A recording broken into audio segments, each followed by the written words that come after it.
Comscore नुसार आता isakal.com आहे देशातील नंबर 1 ची मराठी न्यूज वेबसाईट। प्रत्येक अपडेटसाठी isakal.com ला नक्की भेट द्या। नमस्कार, मी रुचिता ॲग्रोवन मध्ये आपलं स्वागत। पिकातील विविध किडींपैकी हुमणी ही बहुभक्षी कीड असून अनेक पिकांमध्ये ती नुकसानकारक ठरते। महाराष्ट्रातील बहुतांश ऊस पट्ट्यामध्ये पावसाळ्यात हुमणी अळीचा प्रादुर्भाव दिसून येतो, त्यामुळे ऊस पीक उत्पादनात घट होते। या किडीच्या नियंत्रणासाठी आत्तापासूनच प्रयत्न केले तर या हुमणीवर नियंत्रण मिळवता येते।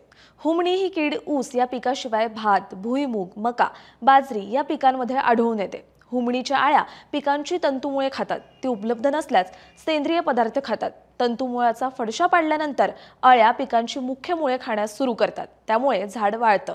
एका झाडाचं मूळ कुरतडून खाल्ल्यानंतर हुमणी दुसऱ्या झाडाकडे वळते। अशा प्रकारे शेतात एका ओळीत झाडं वाढल्याचं दिसून येतं।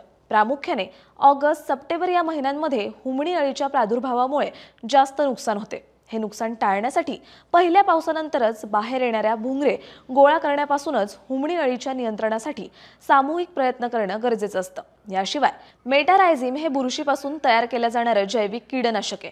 ही बुरशी हुमणी अळीच्या शरीराच्या ओल्याव्यावर वाढते, त्यानंतर आत शिरून तिच्यावर उपजीविका करते। त्यामुळे मेटारायझिमच्या संपर्कात आलेली अळी साधारण 10 ते 15 दिवसात मरते। मेटारायझिम वापरताना प्रति एकरी ऊस पिकासाठी 8 किलो मेटारायझिम शेणखतात मिसळून पिकाला द्यावं। प्रति लिटर पाण्यात 5 ग्रॅम मेटारायझिम मिसळून रान फावशावर असताना ऊसाच्या खोड्यात आळवणी करता येते। अशा प्रकारे मेटारायझिम या जैविक बुरशीचा वापर करून पर्यावरणपूरक पद्धतीने हुमणीचं नियंत्रण करता येतं।